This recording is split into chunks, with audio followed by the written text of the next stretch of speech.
Hey, glad you made it back, everybody. The Basket of Bias Press is highlighting what they're calling a resurgence of the China virus in North Carolina, Florida, Texas, and California. Those are just a few of the states seeing increased positive testing for COVID-19. Meanwhile, Arizona has become a focal point where the total number of China virus cases has increased by 76% since the end of May. Here to give us an idea of what's really happening on the ground there is Republican senatorial candidate Daniel McCarthy. Mr. McCarthy, glad to have you here. Sir, can you hear me, Mr. McCarthy? I can, Chris. Thank you. There you are. Hi. Arizona had several days last week. They saw, 1,000 cases, new cases of the China virus. First-year Governor Doug Ducey is claiming, despite the increased positive test, the state's hospital systems are not seeing that much of an increase. They're not near capacity. What is really going on there on the ground? Tell us. Well, what's really going on is they are concealing a tremendous amount of positive tests that they did during a blitzing period here in Arizona. So there was a period of time in which this infrastructure, it's a corrupt infrastructure of testing that's taking place. Apparently, they're sandbagging somewhere along the lines of like 50,000 positive tests. So we're going to see a spike in Arizona. It looks pretty fabricated to me. Okay, so what you're alleging is that they've done these tests a long time ago, and it's all being released at the same time to give the impression of a spike. Is that what I'm understanding?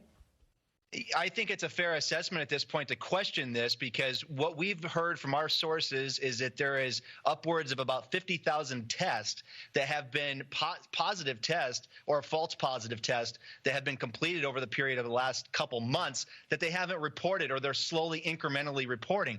It just doesn't sit well in terms of the reality on the ground. Frankly, it's quite odd, let's just say. Okay. All right. Well, Democrats are pointing to, freedom. Those who protested their draconian lockdowns as part of the reason for this perceived spike. They're also blaming capitalism for those who want to get back to work. Do you think that they are right in that, or do you think that perhaps these riots and these angry protests in the wake of George Floyd could have contributed to a spike? Well, let's talk about what we're really dealing with. We're no longer dealing with Democrats. We're dealing with communists. They're following the planks of the Communist Manifesto. So there is no Democrat Party. You have a group of individuals that are bent on fundamentally changing the United States in a way that makes it not recognizable.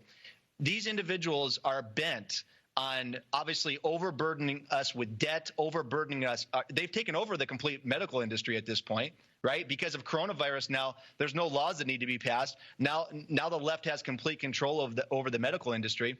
So it's, in my estimation, what we're really dealing with is an insurrection, a very complicated war. I believe the United States is actually in a war right now. It's the most complex, sophisticated war that the United States has ever been a part of. And we have to start calling these bad actors for what they are.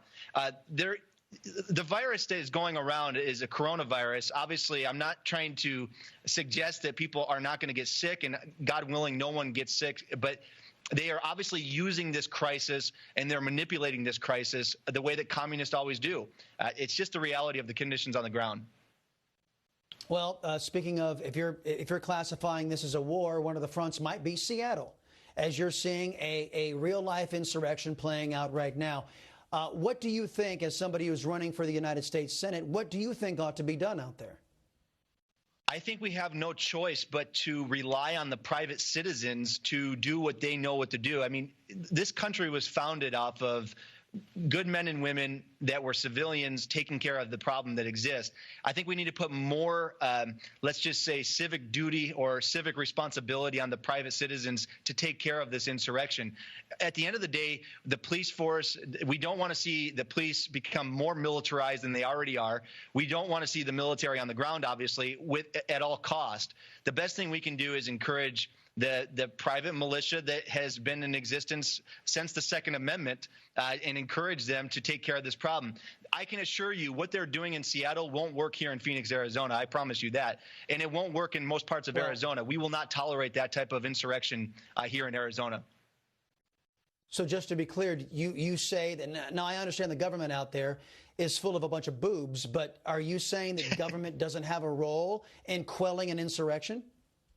I do. I think at this point that what the president has done has been remarkable by putting a very clear shot across the bow saying, hey, if you guys don't take this seriously, we're going to have to do something about it. And I think in some of these liberal areas, in some of these areas that have been taken over, I think it is important that the president steps in and maybe has to use some of the military force to take care of the problem.